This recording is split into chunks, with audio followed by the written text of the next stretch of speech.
بسم الله الرحمن الرحيم. وقال الله لا تتخذوا إلهين اثنين إنما هو إله واحد فإياي فارهبون.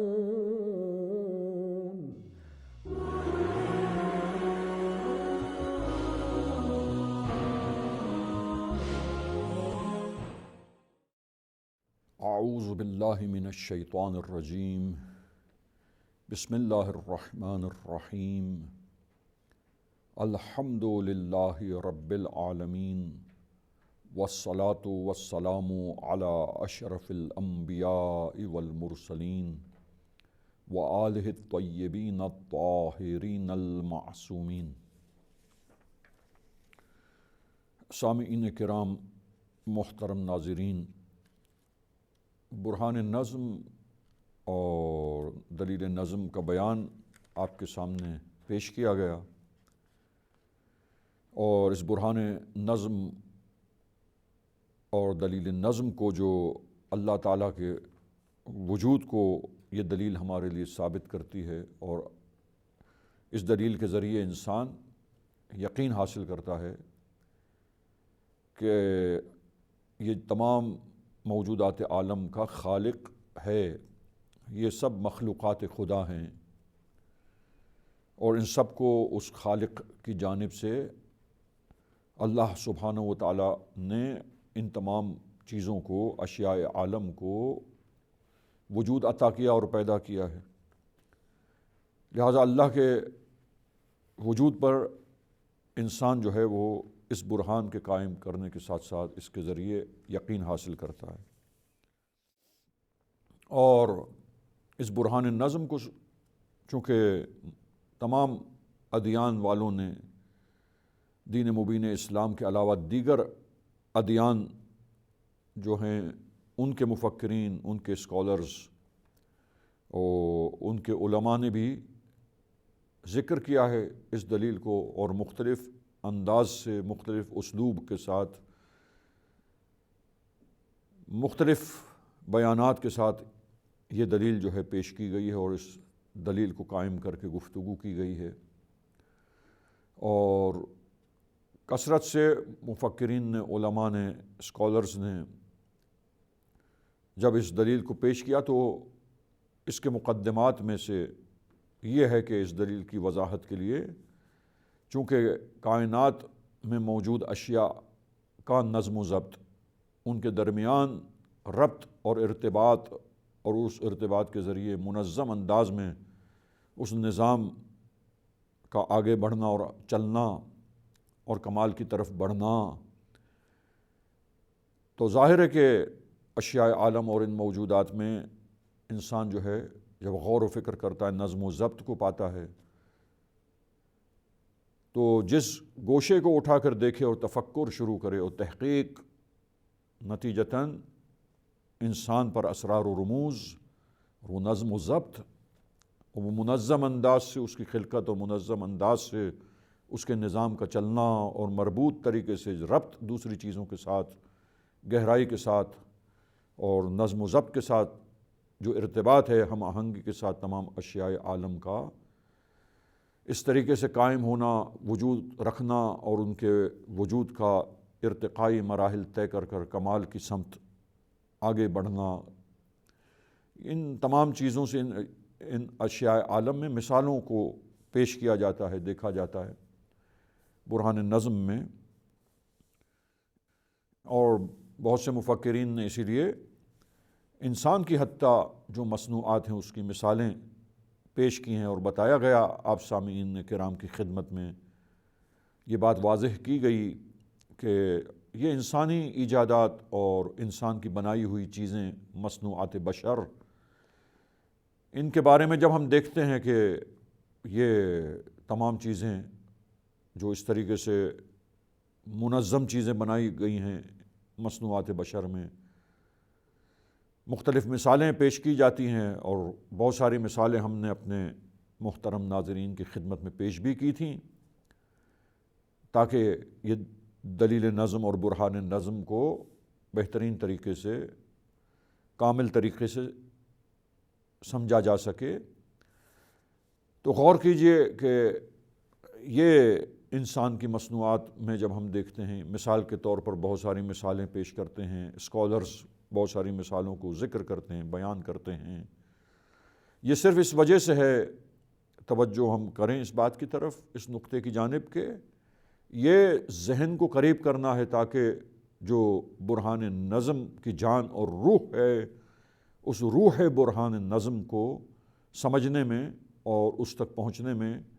اور برہان نظم کی وضاحت میں ہمیں آسانی ہو سکے، اور جلدی اور دقیق طریقے سے اس برہان نظم کے ذریعے اللہ کے وجود کو جو یہ دلیل ثابت کرتی ہے، ذہن انسانی اسے سمجھ سکے اور یقین حاصل کر سکے۔ لہٰذا یہ مثالیں صرف ذہن کو قریب کرنا ہے، تاکہ یہ دلیل کے مقدمات میں یہ مثالوں کو پیش نظر رکھتے ہوئے انسان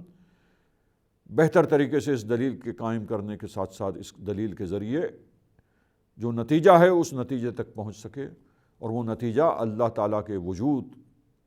کے بارے میں معرفت ہے، اور اس اللہ تعالیٰ کے وجود کو سمجھنا ہے جو خالق کائنات ہے، اور یقین انسان حاصل کرتا ہے کہ یہ کائنات اور یہ سارے موجودات بغیر پیدا کرنے والے کے اور بغیر ایک ناظم کے، جو اس نظم و ضبط کے ساتھ ان کا وجود میں آنا اور ان کا اس نظام میں نظم و ضبط کے ساتھ ہم آہنگ طریقے سے آگے بڑھنا اور تمام چیزوں کا اپنے کمال کی سمت آگے کی طرف آگے کی سمت میں جانا، یہ تمام چیزیں جو ہے یہ انسان کے لیے واضح اور روشن اور اشکارا ہوتی ہیں۔ لہٰذا جب نظم ہے تو اس کے لیے ناظم اور نظم قائم کرنے والی ذات بھی ہے۔ جب موجودات ہیں تو ان کو وجود میں اتنے بہترین اور منظم طریقے سے ایک دقیق نظام پر مشتمل یہ موجودات اور یہ اشیاء عالم ان کا وجود میں لانے والا ہے، اور اس دقیق نظام کا، اس ایکیوریٹ سسٹم کا، اور اس سسٹم کے یہ جتنے بھی حصے ہیں ان تمام حصوں کو جب ہم غور و فکر کریں تو ان کے اسرار و رموز سے یہ واضح ہوتا ہے کہ اس کا ناظم، اس میں نظم و ضبط پیدا کرنے والا، اس کو نظم و ضبط کے ساتھ چلانے سنبھالنے والا، ایک ناظم اور نظام کا چلانے والا موجود ہے۔ اس کا وجود انسان کے لیے واضح ہوتا ہے، اور انسان کو اس وجود کے بارے میں یقین حاصل ہوتا ہے، اس ذات اور اس ہستی کے بارے میں جو خلق کرنے والی ہے ان تمام اشیاء کو، اور اس طرح نظم و ضبط کے ساتھ اس نظام کو سنبھالنے والی ذات ہے، ناظم ہے، جس نے نظم و ضبط قائم کیا ہے اور نظم و ضبط کے ساتھ اس نظام کو چلا رہا ہے۔ اب ہم اس سلسلے گفتگو کو آگے بڑھاتے ہیں۔ 18ویں صدی عیسوی میں ایک اسکالر گزرے ہیں اسکاٹ لینڈ کے، اور فلاسفر ہیں، مفکر ہیں، اور ڈیوڈ ہیوم ان کا نام ہے، اور انہوں نے بھی جب یہ برہان نظم کو مطالعہ کیا ہے اس کا اور اس کے بارے میں گفتگو کی ہے، تو ان کے ذہن میں کچھ شبہات اور کچھ شکوک و شبہات اس دلیل کے بارے میں، کہ جو دلیل یقینی طور پر انسان کو پہنچاتی ہے اس حقیقت تک کہ اس کائنات کا اور اس کائنات میں جو موجود اشیاء ہیں ان کا خالق ہے، اور یہ نظم و ضبط جو اشیاء کا اور اس نظام کا ہمیں ملتا ہے، اس نظم و ضبط کا مالک اور ان تمام چیزوں کا مالک ہے جو اس نظم کے ساتھ اس کائنات کو چلا رہا ہے، اور اس نے نظم قائم کیا اور منظم طریقے سے یہ نظام، دقیق طریقے سے بہترین اور خوبصورت نظام قائم ہے اور چل رہا ہے، آگے کی طرف بڑھ رہا ہے۔ لہذا کچھ شکوک و شبہات جو ان کے ذہن میں آئے اور انہوں نے گفتگو کرتے ہوئے پیش کیے ہیں، لہذا وہ شبہات کیا ہیں اور کسی بھی انسان کے ذہن میں وہ شبہات پیدا ہو سکتے ہیں۔ لہٰذا ان شبہات کو ہم ذکر کرتے ہیں، بعض شبہات کو جو دلیل نظم کے بیان پر اور دلیل نظم کے ایکسپلینیشن پر اور دلیل نظم کے ذریعے جو استدلال کیا گیا ہے، جو دلیل قائم کر کے وجود باری تعالیٰ کو سمجھا جاتا ہے۔ اب اس بارے میں کیا شک اور شبہ ان کے ذہن میں آیا ہے، اس شبہ کو ہم بعض شبہات کو ہم پیش کرتے ہیں۔ ایک علم منطق اور لاجک، جی یہ لاجک ایک علم ہے، علم منطق۔ تو علم منطق میں ایک چیز جو ہے وہ ہے تمثیل کہلاتی ہے، اور یہ تمثیل کیا چیز ہے؟ منطق میں اور لاجک میں تمثیل کسے کہتے ہیں؟ اس کے شبہ جو اس کے ذہن میں آیا ہے اس مفکر کے، اس فلاسفر کے، اس شبہ کو پیش کرنے کے لیے اور اس میں سے ایک شبہ کو سمجھنے کے لیے کہ اس کا شبہ ہے کیا، شک کیا ہے جو اس کے ذہن میں پیدا ہوا ہے، تو اس کا جو اعتراض ہے وہ یہ ہے، اور شبہ جو اس کے ذہن میں پیدا ہوا وہ یہ ہے کہ یہ دلیل نظم اور برہان نظم جو پیش کی جاتی ہے، یہ برہان نظم تمثیل ہے، لاجک میں اور علم منطق میں اسے تمثیل کہتے ہیں، کیونکہ جب بہت ساری مثالیں دیکھی جاتی ہیں اور 1 2 3 4 یہ ساری مثالیں جب دیکھیں، ان میں غور و فکر کیا، تو ان مثالوں کو دیکھنے کے بعد کائنات کی دیگر اشیاء جس طرح یہ ہیں اور اثرات رکھنے والی چیزیں ہیں اور ان میں نظم و ضبط ہے، تو ہم نے تمام اشیاء عالم کو چاہے دیکھا ہو چاہے نہ دیکھا ہو، ان کے بارے میں یہ حکم لگا دیا اور یہ فیصلہ کر دیا کہ وہ دوسری تمام چیزیں بھی چاہے ہم نے ان کا مشاہدہ کیا ہو نہ کیا ہو، لیکن یہ چند مثالیں جو ہم نے سامنے رکھی ہیں اور جن میں غور و فکر کیا اور ان کو دیکھا، ان کا مطالعہ کیا، ان کے بارے میں تحقیق کی، مثلاً کہ یہ کس طرح نظم و ضبط کے ساتھ بنی ہیں، کس طرح ایک ایکیوریسی ہے اس کے اندر، کس طرح منظم ایک خلقت اور پیدائش ہے اس شے کی، چند اشیاء کو جب مطالعہ کیا، اسٹڈی کیا، اور پھر تمام اشیاء اور تمام یونیورسل آبجیکٹس کے بارے میں ہم نے حکم لگا دیا، تو یہ لاجک میں تمثیل اسے کہتے ہیں۔ اور تمثیل واضح ہو گیا کہ ایک چیز جو ہے جس کو ہم نے دیکھا ہے اس کا ایک حکم ہے کہ اس میں فرض کیجئے یہ چند اشیاء یا ایک شے یا چند اشیاء، چند چیزیں، ان میں نظم و ضبط حاکم ہے، اور یہ نظم و ضبط جو ان چیزوں میں پایا جاتا ہے، یہ اشیاء جو منظم ہمیں نظر آتی ہیں، لہٰذا یہ اشیاء ہیں، یہ اپنے اثرات رکھتی ہیں، وجود رکھتی ہیں، یہ چیزیں ان کے اندر اس طرح نظم و ضبط ہے، منظم ہے، دقت اور ایکیوریسی ہے، بڑا دقیق اور باریک بینی پر مشتمل نظام ہے جس کے ذریعے یہ چیزیں چل رہی ہیں اور قائم ہیں اپنی جگہ پر، وجود میں ہیں، وجود رکھتی ہیں، یہ چیزیں وجود میں آئی ہیں۔ اب اس کو دیکھ کر اس کا حکم کہ بس یہاں پر چونکہ نظم و ضبط ہے اور نظم و ضبط برقرار ہے، نظم و ضبط کے ساتھ یہ چیزیں قائم ہے، تو پھر دوسری چیزیں بھی جتنی بھی عالم میں اور کائنات میں ہیں ان سب میں بھی نظم و ضبط ہے، وہ تمام چیزیں بھی منظم ہیں، لہٰذا نظم و ضبط بغیر ناظم کے اور نظم قائم کرنے والے کے قائم نہیں ہو سکتا ہے۔ ان اشیاء میں، چند اشیاء میں نظم و ضبط ہے تو دو باتیں کہ ساری اشیاء میں بھی اسی طریقے سے نظم و ضبط ہے، یہ ایک پہلو، یہ ایک ڈائمنشن، اور دوسرا ڈائمنشن اور دوسرا اینگل، دوسرا زاویہ عزیزان گرامی یہ ہے کہ انسان نے جن چیزوں کو ایجاد کیا ہے اور ایجاد میں لایا ہے، مصنوعات بشر، انسان کی طرف سے وجود میں لائی گئی چیزیں جو ہیں، ایجادات جو ہیں، ان ایجادوں کے اندر، ان چیزوں کے اندر مصنوعات بشر اور بشر کی طرف سے جو ہے کام کر کے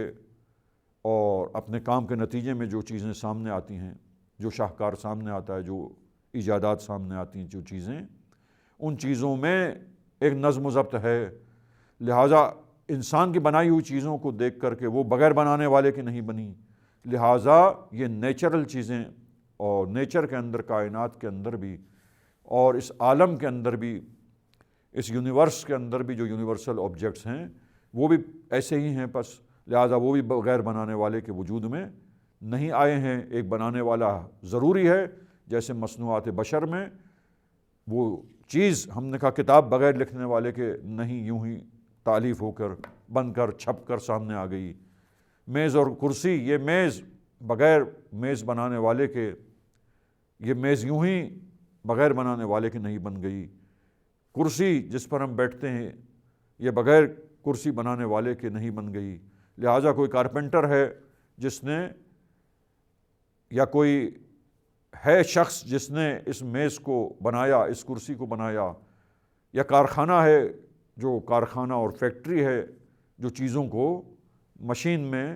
خام مال اس میں ڈال کر اس نئی صورت کے اندر ڈھالتی ہے، اور کارخانے کی مصنوعات اور کارخانے کی بنی ہوئی چیزیں ہمارے سامنے آتی ہیں۔ لہٰذا اس میں ایک نظم و ضبط ہے ان چیزوں کے اندر، اور ایک خاص حکمت کے ساتھ ایک خاص فائدے کو پیش نظر رکھتے ہوئے بنائی جاتی ہیں کہ اس فائدے کو حاصل کیا جائے اس سے۔ یہ تمام چیزیں مصنوعات بشر میں ہے۔ لہٰذا مصنوعات بشر کو دیکھا اور ہم نے عالم کی مصنوعات اور عالم کی چیزوں کو، عالم میں جو موجودات ہیں ان کو ہم نے اس پر قیاس کیا اور کہا جیسے یہاں پر بغیر نظم و ضبط کے قائم نہیں ہو سکتی یہ چیزیں، اور نظم و ضبط کے ساتھ بنانے والا ہے، بس اشیاء عالم کو بھی، قدرتی چیزوں کو بھی، نیچرل چیزوں کو بھی، کائنات کی اشیاء کو بھی کوئی منظم طریقے سے بنانے والا، اور اس کے نظم و ضبط کو دیکھ کر ہم کہیں کہ اس کو چلانے والا ہے۔ لہٰذا ان کو دیکھ کر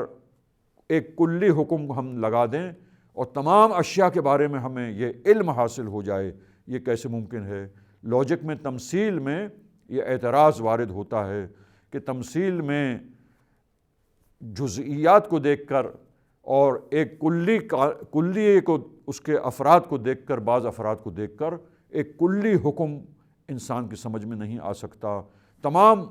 چیزوں کے اوپر بعض چیزوں کو دیکھ کر اس جیسی تمام چیزوں کے اوپر وہی حکم نہیں لگایا جا سکتا، اور اس میں جو چیز کار فرما ہے، جو چیز حقیقت ہے، ان چیزوں کو دیکھ کر تمام اشیاء کے بارے میں ہم ایک کلی طور پر حکم لگا دیں، یہ ایک مشکل چیز ہے۔ اس یقین کا حاصل ہونا انسانوں کے لیے مشکل ہے تمثیل میں، اور یہ برہان النظم بھی ایک طرح کی تمثیل ہے، لاجک اور منطقی اعتبار سے یہ تمثیل ہے۔ لہٰذا تمثیل میں بعض چیزوں کو دیکھ کر کلی حکم لگانا اور چند چیزوں کو دیکھ کر تمام اشیاء کے بارے میں کلی طور پر یقین حاصل ہو جانا، یہ ایک قابل اعتراض بات ہے اور مشکل بات ہے۔ یہ ایک شبہ ہے جو برہان النظم کے بارے میں ڈیوڈ ہیوم کے ذہن میں پیدا ہوا، جو اس نے بیان کیا ہے۔ انشاءاللہ اس شبہ کا جواب کیا ہے اور یہ شک کیوں پیدا ہوا ہے، وجہ کیا ہے، انشاءاللہ ہم نیکسٹ پروگرام میں اور اپنے اگلے پروگرام میں انشاءاللہ ہمارے معزز سامعین کی خدمت میں یہ شبہ جو ہے، اس کا جواب یہ پیدا کیوں ہوا اور اس کا جواب کیا ہے، ہمارے سامعین کرام کی خدمت میں پیش کریں گے۔ وصلی اللہ علی محمد وأہل بیتہ الطاہرین۔ اغفر لنا ذنوبنا وارفع البلايا، اغفر لنا ذنوبنا وارفع